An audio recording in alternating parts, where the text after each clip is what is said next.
The Tories held power for 14 years, longer than any modern government, yet it ended in a historic defeat, as we're seeing today. When you were the prime minister, where do you feel like you could have done better? And the problem is I didn't have enough time to get legislation through Parliament. But they blamed that market meltdown on me, and there was just a pile-on. I was one person, and I essentially had a gun put to my head. So I definitely became red-pilled as prime minister because I discovered just how powerful the deep state is. And I thought, this country isn't really a democracy because a democratically selected leader is not able to carry out their policies. Looking at the current state of the UK, the economy, housing, healthcare, immigration, what keeps you up at night?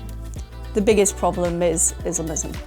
Everything else is reversible. Being a racist, according to the British liberal establishment, is worse than being a rapist. And they've just used it as an attack line.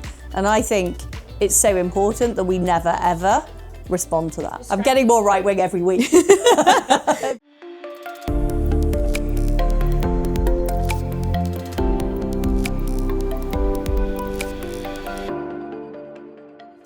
Hi, everyone, and welcome to this week's episode of the Katie Miller Podcast. We're excited to be joined by Liz Truss, the former Prime Minister of the United Kingdom today, our first foreign guest on the podcast. Well, I feel honoured to be the first foreigner.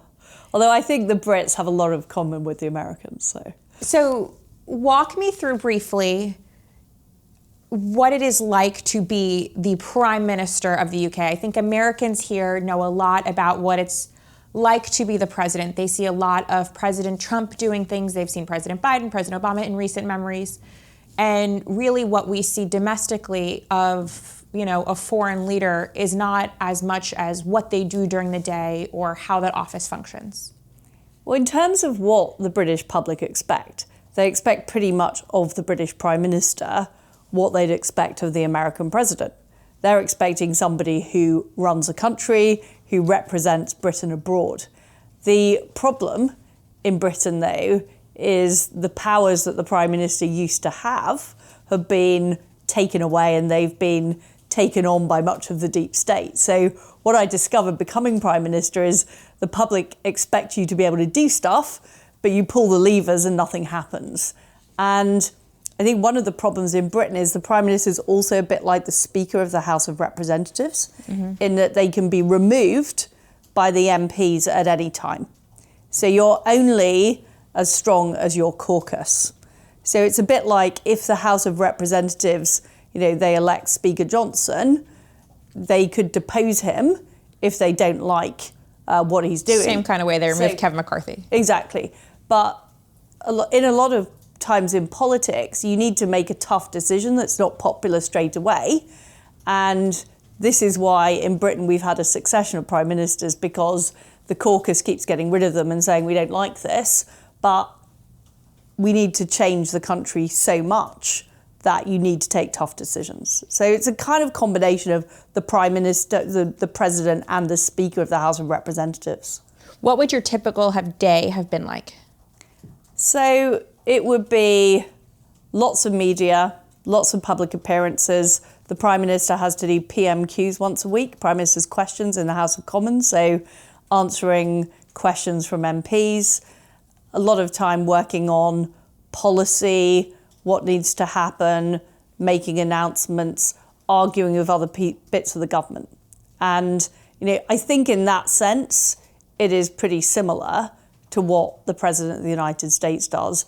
There is just more executive power now in the United States. And of course, President Trump has taken more executive power because he understands the problem with the system. The Tories held power for 14 years, longer than any modern government, yet it ended in a historic defeat, as we're seeing today. What do you think were the real failures of Tory leadership that kind of led to that outcome? Well, the failure was not reversing the Blair period. Blair conducted a silent revolution on Britain. So he put in place the Human Rights Act, which gave the same human rights to illegal immigrants as to British citizens. He put in place the Constitutional Reform Act, which basically took power away from Parliament and gave it to unelected judges. He put in place the Equality Act that embedded DEI into law. So he did all of these. He also did the Climate Change Act, which basically meant we couldn't do fracking. Our energy prices went really high. And the problem was the Conservative Party wasn't prepared to roll that stuff back because they didn't want to be unpopular with their friends at dinner parties. They didn't want to say we're against climate change or actually we think a man can't become a woman. That's a load of rubbish. So they kind of went along with it. And by the time people realised what Blair had done and how he'd basically rigged the state against Conservatives, and every institution now in Britain is full of leftists who believe this stuff. You know, the equality department's full of transgender activists, the climate change department's full of a load of nutty environmentalists. You know, when people realised how bad it was too late, and too many Conservatives they'd basically been corrupted by the system. They thought, if I want to get a job after politics, I don't want to go against net zero. I don't want to go against transgender ideology because then I'm not going to be acceptable to work in a big corporation or get a job in the media. So you just had this whole group of people that essentially were Conservatives in name only. That was the fundamental problem. Do you think that was a derivative of the voters trying to elect somebody like Donald Trump, but always getting somebody who was milquetoast to actually make those changes? I think Donald Trump is a unique character because he is prepared to say the things that everybody is thinking and don't want to say out loud. And we don't really have anybody as fearless in Britain and as bold. So I think that's part of the issue. But also our deep state in Britain has been going longer than the American deep state. So the kind of forces we're battling, I call them the blob, are very, very powerful. They're very well connected. You know, we've got a state-funded broadcaster in the BBC that is just dripping with this stuff. So I think it's both a combination of not having the person, but also the problem being bigger. And we're now at a stage where Keir Starmer, the current Prime Minister, is the most unpopular Prime Minister in British history.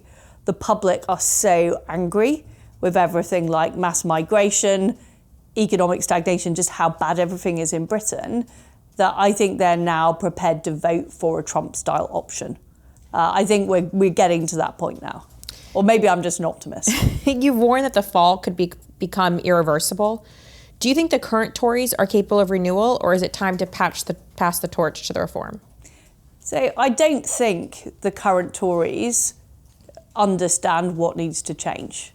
They're not prepared to take on the institutions like the Bank of England, like the unelected judiciary. They're not really prepared to take them on. I'm not sure Nigel Farage has yet committed to do that either. So we're in a position now, and we're 3 years out from a general election. We're in a position now where nobody has really said anything that is big enough to take on what the problem is. You know, now what you say resonates with me and probably so many of my listeners about the deep state and how long it's been continuing on and how to actually tackle it.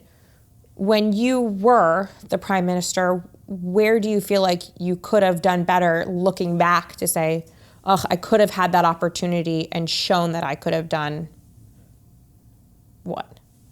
So what happened was I put forward a budget which was about keeping taxes low, getting fracking to reduce our energy costs, and restraining the budget.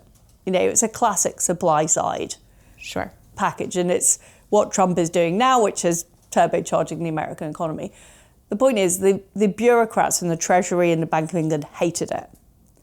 And the night before we announced it, the Bank of England announced that they were selling £40 billion worth of government gilts. They didn't tell me about that because they're independent, and they were made independent by Tony Blair. And the only way you can change that is legislation. And the problem is I didn't have enough time to get legislation through Parliament. And then what they did is they had created a market meltdown by not properly regulating the pensions industry. But they blamed that market meltdown on me, and there was just a pile-on. There was a pile-on of all the Conservatives in name only, all the kind of corporate types, all of the mainstream media just piled on me, and I didn't have the infrastructure or the forces to take them on. I was one person, and I essentially had a gun put to my head, and I was threatened with, not being able to fund government debt if I didn't change the policy. So my lesson is, you need a massive infrastructure and a fighting force. If you could go back, would you have built that infrastructure before you made proposals? Well, the problem was that the Prime Minister jobs kind of came up because Boris Johnson had been forced out by these same Conservatives in name only. They forced him out. They wanted to install Rishi Sunak, who's like a creature of the establishment. And I thought, well, if I don't put my name forward now, then I'm just letting these people win. And we're going to have more of these terrible policies. The Conservative Party is going to be voted out because everybody hates us for what we've done, which is allow mass migration, kill the economy, implement all these woke policies. So it was a bit of a, there was no ideal choice here.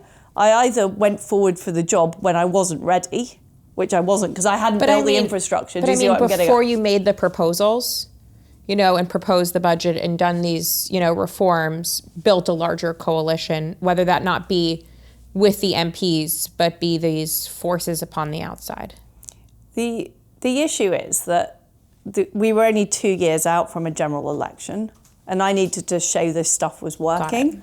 And what happens with the blob is that if you don't do things on day one, they just swallow you whole. They wouldn't have even let me put my proposals on the table. I had to surprise them, which is exactly the strategy Trump used with flood the zone from day one.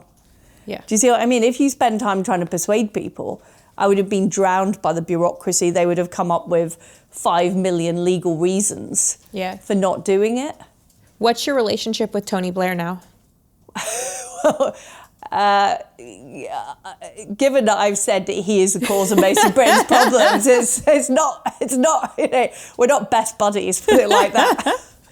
I don't think he's the only cause, but I think he is part of the globalist establishment that has almost destroyed the West. And I include Clinton in that, Obama, Macron, Ursula von der Leyen, Mark Carney, who was also governor of the Bank of England, that created a load of these problems before he went on to try and ruin Canada, which is what he's doing at the moment. But they're all part of this same club. And they have utterly failed. They've utterly failed.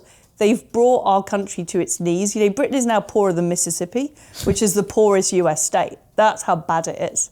And that is, Blair is one of the central figures in creating this absolute mess. What's your relationship with Rishi now? Equally unpositive.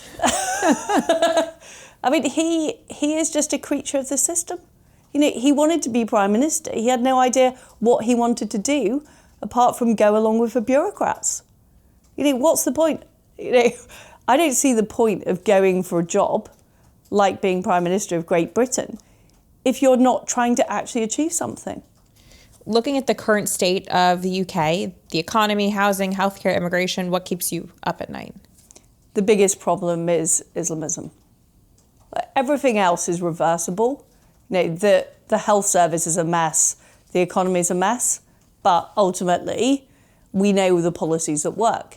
We know that if Britain got fracking, if Britain cut taxes, if we cut regulation, if we're open to technologies like crypto and AI, you can get that going. But if the country suffers from radical Islam, then that is very difficult to reverse. So to me, that's the biggest threat that there is now. You've been a vocal warrior against woke culture, blaming it from everything from high taxes to broken civil service that strays into anti-Semitism. Has British culture lost its way, prioritizing identity politics over family, over national pride? See, it's elite culture that's the problem. It's the British liberal elite who, since the 1960s, have rejected tradition, they've rejected Christianity, they've rejected the idea of the nation state. They want to hang out in Davos, they're ashamed of our country. And Keir Starmer is the ultimate example of somebody who's ashamed of his country. That is not what the average Brit thinks. The average Brit is very proud to be British. They understand that we're a Christian country. They believe in things like freedom of speech, but they've been suppressed. So there's a big difference between the elite and the population of Britain. What do you think is Europe's biggest threat right now? Islamification. And I mean, I think the biggest threat to the world is China. But I think China uses the threats of radical Islam as part of their toolbox of how they're going to defeat the West. And I think the radical Islam is a key part of that toolbox. There's been increasing talks about reforming or even weakening, again, the House of Lords. Do you think Britain would be better off with less aristocratic influence in politics today? The House of Lords isn't really full of aristocrats. I mean, there aren't that many hereditary peers. Right. And Labour are getting rid of them. It's just full of placemen. Like, the House of Lords is full of former senior civil servants, former judges. It's all the same people that have caused all the problems are now in the House of Lords. Do you think the weakening back to the turn of the century, when they dramatically weakened the House of Lords and kneecapped, I would say, the aristocracy's hold over what was the British system, changed British culture and changed Britain in a way that isn't beneficial for the country, that led to some of the problems you see today? I do think, in general, the hereditary peers are a good influence in the House of Lords. But to me, the bigger changes Blair did were, the human rights laws, the kowtowing to the globalist institutions like the UN. That's the thing that really changed British political culture. And the House of Lords probably is not a big part of it. Do you think overall weakening, I would say, the Crown's influence on, British politics has shaped and has pushed this again towards the ability to create such radical changes in such a short period of time, whereas it was more resistant over centuries? Britain has always been a country where radical change can be achieved. I mean, we had Cromwell, we had the Restoration. So there has always been an ability. If you want to change things in Britain very quickly, you can do it. It's unlike the American Constitution, where you've got checks and balances. We don't have checks and balances. Parliament's sovereign. And what Blair has done is he took the powers away from Parliament and gave it to all these unelected bodies, which were then captured by woke ideology. But if you get 350 MPs who want to change it, they can change it. You've just got to get them elected, and they've got to be able to do what it takes, because it's going to be an almighty battle against the blob. And these, their mates in the BBC and all of these elements of the deep state that I've been talking about, they're not easy to deal with, even now under Trump too. The blob has not gone away. They're still there in places like the State Department. Do you think it'd be popular to put hereditary peers back in the House of Lords?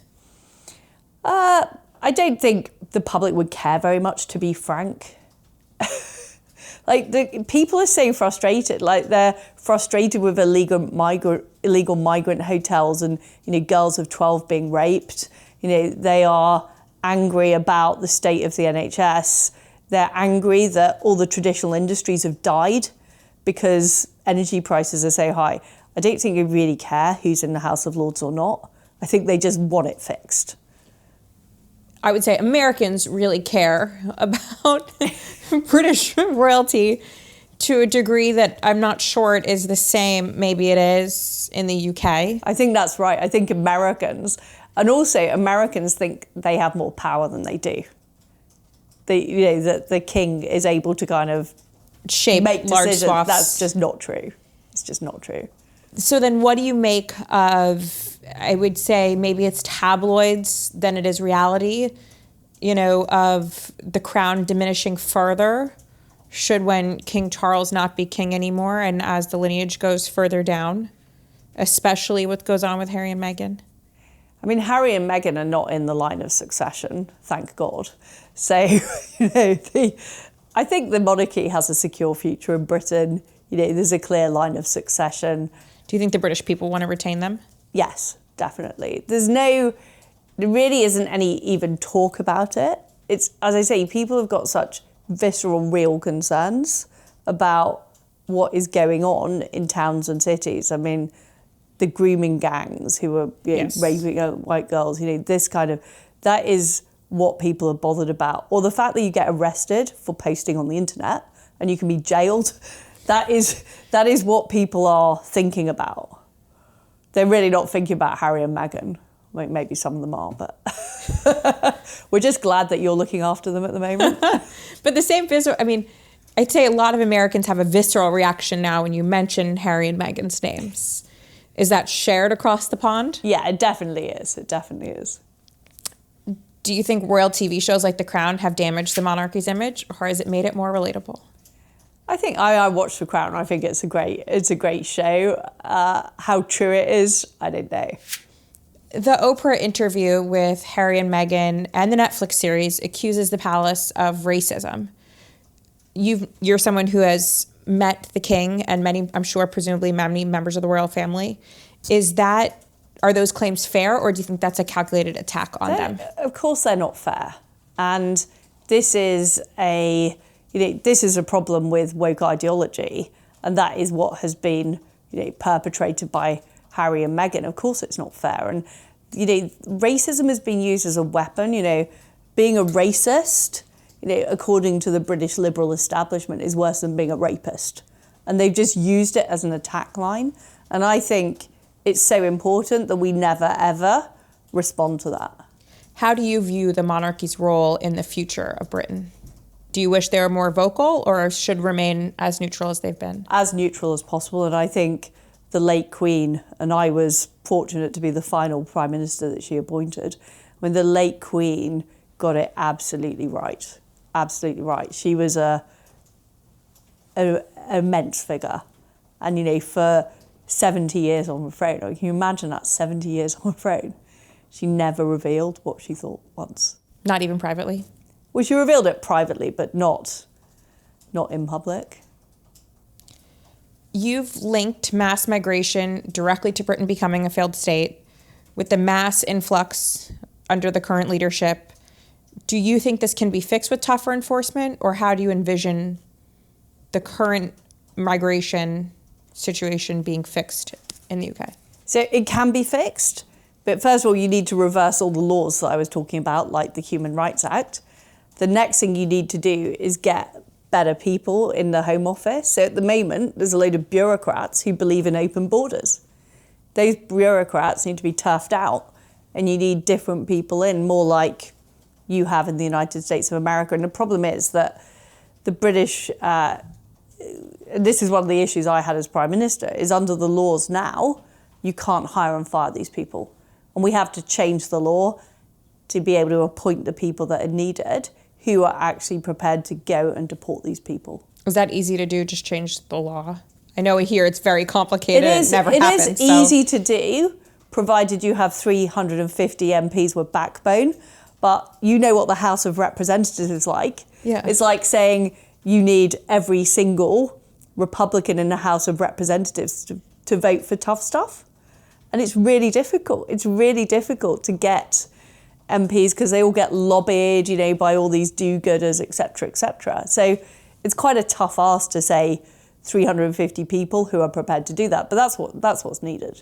You've praised President Trump's border strategy. What should Britain copy from his approach without crashing the economy? Well, the deportation strategy, the enforcing the border. In America, it's a wall. I mean, we've got the English Channel. We don't need a wall.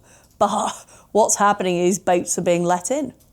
So we need to make it much tougher for people trying to cross on small boats and turn the boats back and be prepared to deport people. None of this stuff is actually difficult.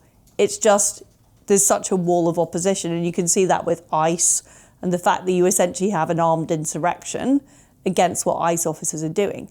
Now, in Britain, maybe the people don't have so many arms, but the left will go absolutely mad. And they will use every possible tactic, lawfare, targeting people, intimidating people. You know, one of the shows I've just done recently on my new podcast, the Liz Truss show, which I have to mention, available on YouTube. But, you know, a journalist who raises the issue of the boat crossings in Calais now needs police protection. So this is what's happened. Anybody who even talks about this stuff, who talks about the illegal migrant gangs, is targeted by the Islamists. Would you send the British Navy after the boats coming? Would you do similar things like, say, the United States has done to those bringing drugs from Venezuela? What would be your approach to stop the mass migration? You need to do that, and you need to just stop the boats landing.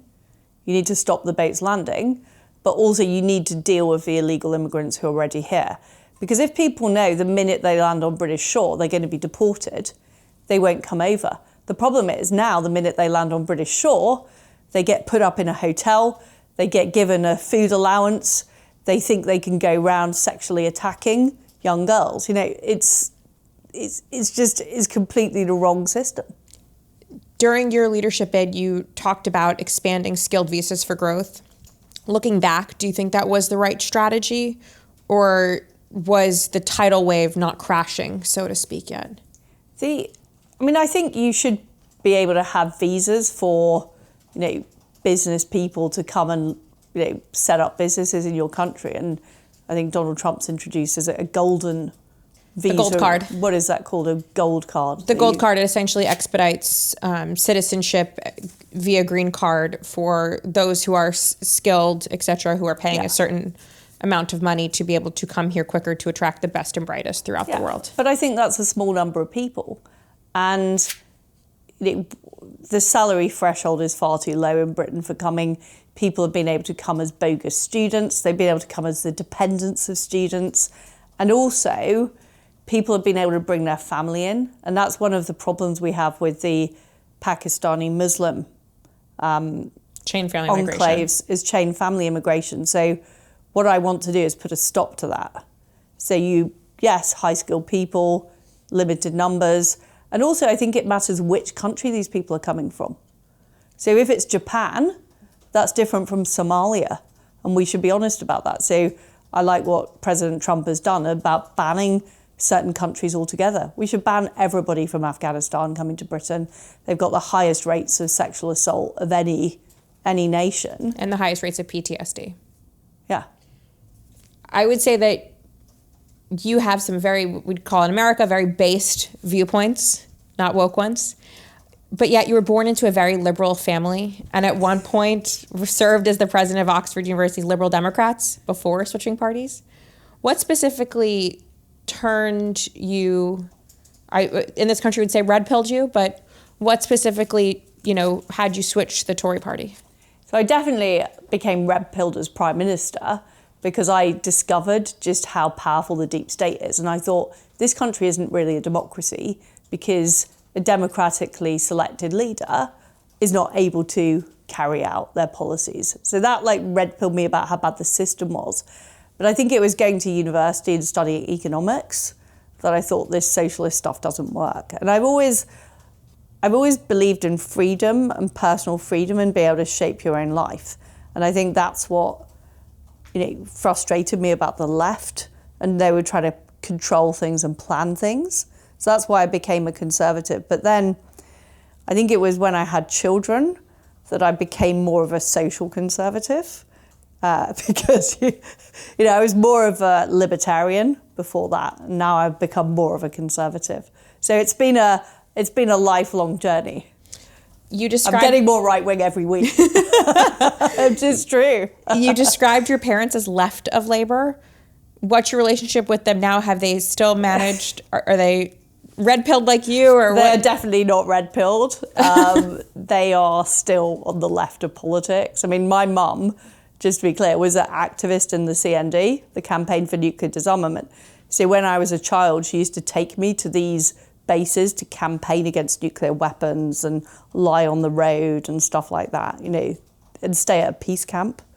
So they are pretty like 60s liberals, essentially. Would they support nuclear energy now as it relates to power? No, or no, they're still... No. I had an argument with my mum a few weeks ago, just political discussion, and she just said we should stop all cars. What? All cars? All cars, yeah, let's just stop all cars. They're just ruining our city. Like, even the electric ones? All cars. All cars. Do you think nuclear has gotten a bad rap because of some of the similar campaigns for nuclear disarmament where nuclear power probably is definitely one of the preeminent power sources? Definitely, yeah. Although, I mean, I support nuclear, but it does take time to build nuclear. And the big shame in Britain is that we're not using our oil and gas. I mean, that's just, it's nuts. It's nuts. Do you believe in solar power then? I know you were a big proponent of, coal and natural gas and were opposed to solar. Do you think solar has a place in the future? I think, like, if you want to put solar on roofs, and people want to install it, great. All of these technologies have to compete in the market. If they're going to deliver cheap power, I'm not against them. I mean, I'm against some aspects of offshore wind, for security reasons or wildlife reasons.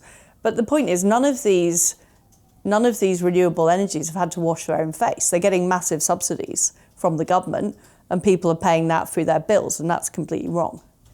But if nuclear takes so long to build, and we currently need vast amounts of power because of the increasing of data centers, not only in the United States, but in Britain, in China, and elsewhere, don't you see there need to be a need for like other energies such as solar, such as an increase in, say, natural gas to be able to fill those gaps? Definitely natural gas and fracking, I think, and Britain could be energy self-sufficient in natural gas. So that's like the most obvious thing. As I say, I'm not against solar on people's roofs or whatever to supplement it, but it's an intermittent power supply. Our grid is not organised around it. And what's happening is there's just a danger of blackouts because we're becoming more and more reliant on unreliable renewable energy. And it's just been a bit of a fad. And all the solar panels are produced in China as well. So I'm not saying it shouldn't be allowed. I'm just saying it should have to compete with the other. Didn't Australia help their grid though via solar? It's a sunnier country. Anyone who's been to Britain knows that it is not the best place for solar power. It really isn't. So you've been married for 25 years now? Yeah, that's correct. And have 2 daughters? Yes. How old are your daughters now? They're now, the older one's almost 20 and the younger one's 17. And what have they thought about this experience of politics, prime minister now? Like, how do your daughters look up to this period of time, and how do they see it? Well, they sort of live through it all, and I always used to take them campaigning. They came to lots of political events, so they now know so much. My younger daughter's doing economics at school, and she kind of knows it all already because she lived it and she understands it. So they've got a unique, I always tell them if they moan about whatever their life, I just say, you've had a unique experience that no other children have had. At what point in your career did you have your kids? So it was 2006 and 2008. So it was before I became an MP. And yet you still managed to become an MP and Prime Minister with young children. Yes. How did you manage? How did I manage? Got a very supportive husband. We had various sort of au pairs and nannies, and I did take them to work quite a lot because politics isn't an activity you just do in an office. There's campaigning, there's meetings, there's events. And my whole approach was to just involve them in that life as much as possible. Otherwise, to be honest, you don't get to see your kids. Forgive me for not knowing, but what does your husband do? He's an accountant. So he's nothing to do with elected politics. Stable job. Yeah, he's nothing to do with elected politics, which is... So was he able to pick up, I wouldn't say the slack, but some of the caregiving when you were on the road and were busy doing? Basically, yes. Yes. And my younger daughter's still 17, so she still needs looking after. So what would your advice be to other young women who have kids, who want to run for office and want to do something great and are like, I'm not sure if I should have kids now or wait? You didn't wait. No. And actually, if anything, I think I would have had kids earlier. I mean, I had my first daughter, I was 30 at the time, and actually got married when I was 25. Oh, wow. And I might have started earlier. I kind of, I kind of think that my husband doesn't necessarily agree with this, but I'd love to have more children. Do you think that's a derivative of the fact that now there is so much talk about the declining birth rate, not Correct. only in the UK, but worldwide? I didn't even start thinking about this until actually after I left office. And it's amazing, isn't it? We didn't sort of see the declining birth rate as a massive problem, but it clearly is.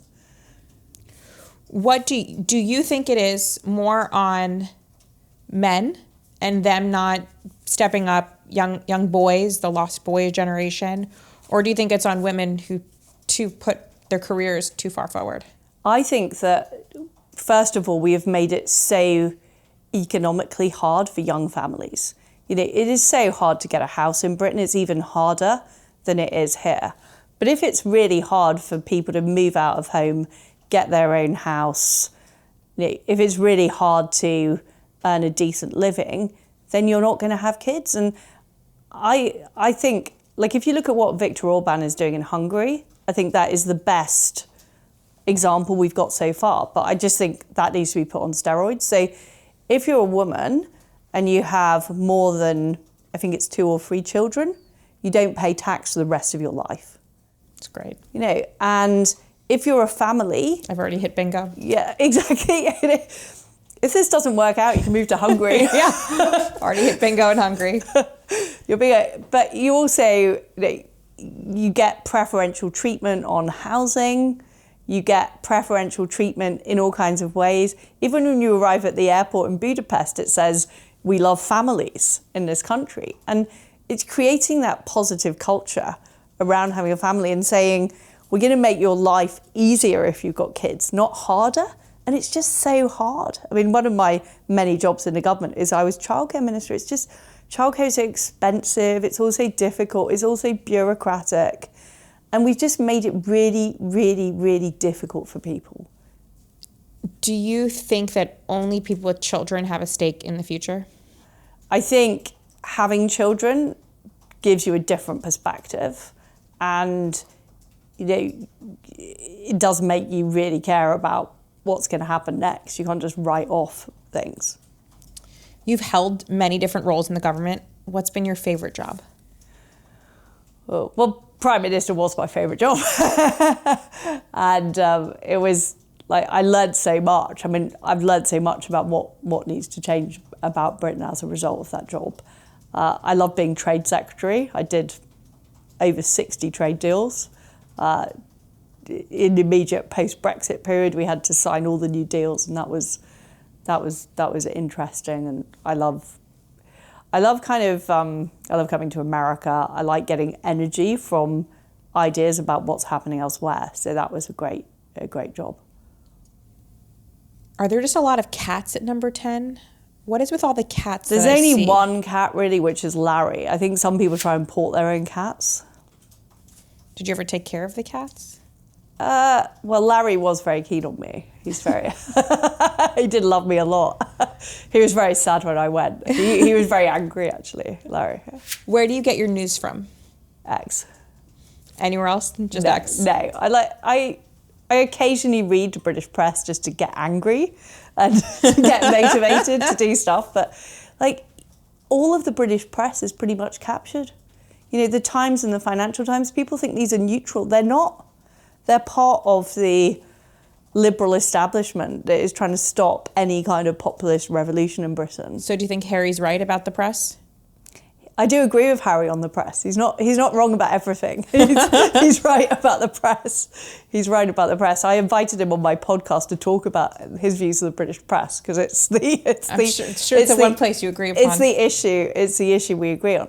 And X has revolutionised Britain and brought news that the press were trying to suppress. So the grooming gangs is the biggest example. It's absolutely horrific what's happened.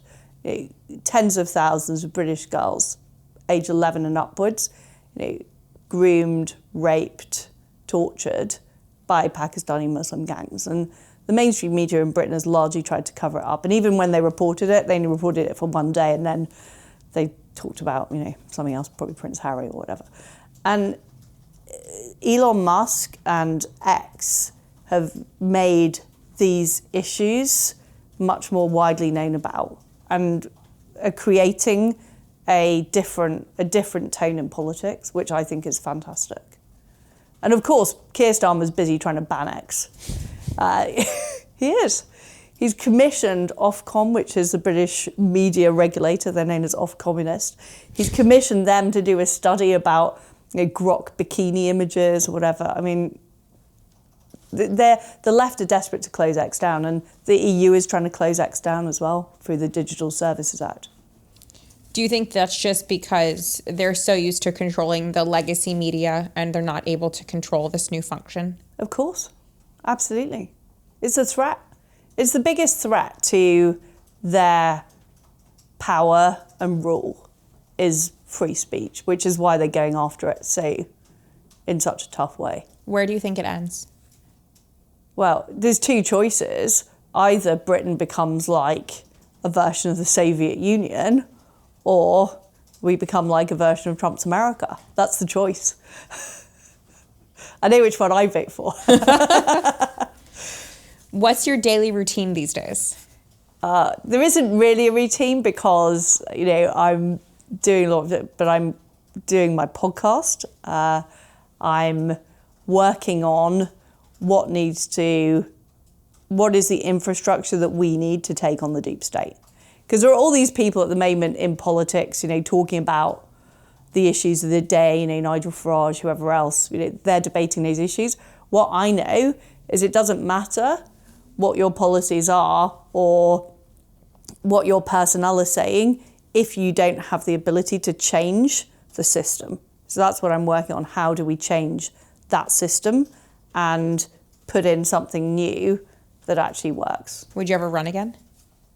I don't rule anything out.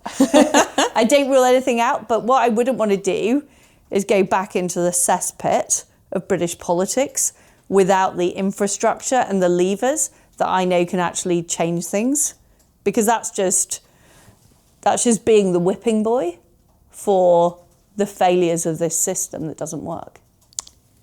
So every episode we play a game of Would You Rather. Would you rather have afternoon tea and crumpets with King Charles or late night McDonald's with President Trump? I mean, that is so easy. Late night McDonald's with President Trump, of course. Would you rather have your political career dramatized in The Crown or have your personal life psychoanalyzed by Piers Morgan on live TV? I'd rather be in The Crown, definitely. Piers Morgan is part of the British establishment who tries to pretend he's not. He's a snake. Would you rather refight the Revolutionary War or relive the infamous lettuce meme? I would fight the Revolutionary War, but I don't know which side I'd be on. Would you rather be the third wheel on Meghan and Harry's podcast or be a contestant on the Great British Bake Off with Gordon Ramsay as a guest judge? I mean, that's pretty easy. Gordon Ramsay, Great British Bake Off, definitely. Would you rather get a tattoo of the Union Jack or rock Boris Johnson's hairstyle for a year? The Union Jack tattoo, even though I'm scared of needles.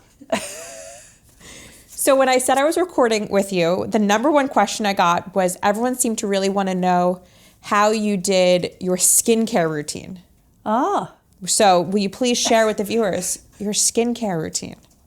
I don't know why they want to know that, but it's not very sophisticated. It's like... I wash my face and I put on moisturiser. Not many steps? It's not a many-step routine, no. Do your girls do a lot more of or maybe it's just American culture of the going to the beauty store, spending tons of money on makeup and products and trying them all out? They do. I do buy a lot of makeup.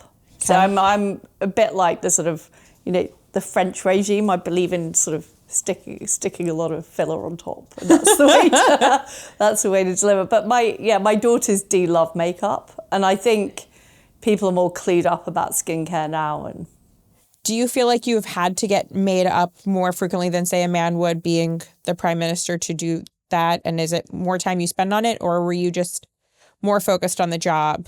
So, yes, it's more that, so I did all my makeup myself, and there just aren't people that do that kind of thing in number 10. So it's a bit, getting hair stuff done. I had a hairdresser come in. It just takes extra time, definitely. And I don't think the British system is particularly built around that. But, one of my big envies of Americans is their great hair. Great hair and great teeth. And so when I go to CPAC America, they just have such, the hair is so big. Yep. And I don't know if British hairdressers even know how to make hair that big. And one of the things I want to do in British politics is I want to get that big hair over into Britain. You do have great hair. I don't know what it is about Americans. I love the hair. Americans do spend a lot proportionally on their hair care, skin care. But what do you actually do to have American hair? Can you just tell me? Okay, I don't know what other people do because I have a pretty low maintenance routine. But I wash my hair with whatever is, I think right now it's some Inner Sense. So it's the organic Maha, most Maha shampoo and conditioner. And I blow dry it, and that's it. That's it. So I don't know what other women do to their hair. I know a lot of women color their hair. We do, there's toner in your hair. There's some shine products you can put in your hair. There's always something when you go to a hair salon that they will upsell you on that I 100% say yes to. But do most women go to the salon all the time to get blow dries? I would say yes. I would say if you have an event, most people are going to go get a blow dry. Right, okay. 100%. There's just so many more blow dry parlors here. It's just per capita. A lot. The same way, I don't know what it's like, but again, a lot of people are going to get their nails done a lot. The nail thing has got into Britain, but not the hair thing. Eyelashes. Getting your eyelashes done is a big thing. I don't know if that's like that for you. There's a lot of teeth whitening. There's a lot of way to go to get the level up in Britain, yes. From the time that you're very little, which is very barbaric, by the way, that they're still putting braces on 6-7-year-old kids for a year and tightening them to get their teeth to be straight from a very young age. But you do have great teeth, so maybe it's worth it. I had braces. The pictures at 13 were rough. What's a conspiracy theory that you believe in? Well, obviously the deep state is real. Which other conspiracy theories? I'm very interested in what the stuff that's going about Nixon and how he was actually done over, and I think that's true. Fascinating. What's one aspect of American culture that you think the UK should adopt, and vice versa? Well, big hair. Okay, that's my number one thing that I absolutely love here. But American bread is not good. You've got a real bread problem. I agree. And it's often got sugar in it. Yes. And why is that? I bite into a piece of bread, it's sweet. And Britain has had, even though we're in economic Armageddon and, people are really suffering, we've had this huge surge of bakeries in Britain producing really great bread. And I'm a sort of Maha believer. I love Whole Foods and I'm very, I love the inverted triangle and all that stuff. And we just have great bakeries now in Britain. How long should bread last? You should eat it, it shouldn't have any preservatives in. Right. But I think a good loaf of so I would get brown sourdough bread. Yeah. I think that can last 3 or 4 days with no preservatives. Have you seen where you put water in it and then put it back into the oven to bring it back to life? No. I just taste it. Why do you need to put it in? I don't get that. You haven't seen this, actually? You haven't seen this where if you cut a loaf of bread in half and then you put it under a faucet, if the bread is stale and too crunchy, real bread, you can put it into the oven for at 350 and it brings it right back to life as if it was never dying in the first place. Really? Yeah. Really? And then you can retoast it and then it's good bread again. I'm just happy with tasting old bread. I like that. When it gets too crunchy, it's not my thing. Do you put ice in your water? Not generally. This ice thing is a bit excessive as well here. And like, you just have a whole cup. It's like ice. What is this? It's like, and it dilutes everything. So like, it's okay, but a couple of cubes is fine. You don't need a whole glass full of ice cubes. Do you drink iced coffee? Certainly not. Have you ever had a good Starbucks iced coffee? Because I don't have milk in my coffee. I like espressos, so they don't really do iced espressos. Fair. It's not really. Have you ever had like an American iced coffee at Starbucks where they put the ice to the very brim? No, I haven't. No, but as I say, I don't really like coffee with milk in. So, well, you'd hate that one then because there's so much ice. I'm a big Starbucks skeptic. I actually think McDonald's coffee is better than Starbucks coffee. No. I don't think Starbucks coffee is good. I think McDonald's is way worse. What temperature do you like your beer? Cold. Cold. What's the most American experience you've ever had? That is quite tricky. Well, as I've told, the blow dry bars are very American. Maybe it's the drive-throughs, like drive-through coffee bars and things like that. That feels very alien. Just so you can drive through and get anything you want. It's a magical experience. I love it. I love it. I will drive an extra 10 or 15 minutes out of the way to go through the drive-through so I don't have to get out of my car. So. That just doesn't happen. But like drive-through espresso bars are weird. That's for us Brits. What's the last book you've read? I've just read, actually, a book by Maggie Oliver about the grooming gangs, which I've just been interviewing her for my podcast, but she was one of the detectives who basically whistle blew about what's going on. And so her book is called, I think it's called Survivors, but it's very interesting and scary. Have you spoken with any of the survivors and victims of the grooming gangs? No, I haven't. I've spoken to the detective involved, and I'm hoping to do an interview with one of the survivors very soon. I think one of the most powerful things President Trump has done and we've done is with these angel moms and angel families of those killed by illegal immigrants here in the United States and bringing their stories to life. I think of Patty Morin, for example, Jocelyn Nungari's mother, who's at the State of the Union. And those have been incredibly powerful stories to share with the American public just about how terrible, having illegal immigration is on the country. Well, we have this group called the Pink Ladies who are campaigning against the migrant hotels. For that reason, for young girls getting attacked in the school playground, in the local park. Who's your favorite royal? Good, dead, or alive? Queen Elizabeth. The late Queen was fantastic. I'm a big fan of Princess Anne. She's great. There's a very famous interview she did where there was a kidnap attempt on her. I think it was on like Pall Mall. And they opened the door and tried to get her out. And they said, are you coming, come with us? And she goes, not bloody likely. And just sat there. I just think it's so great.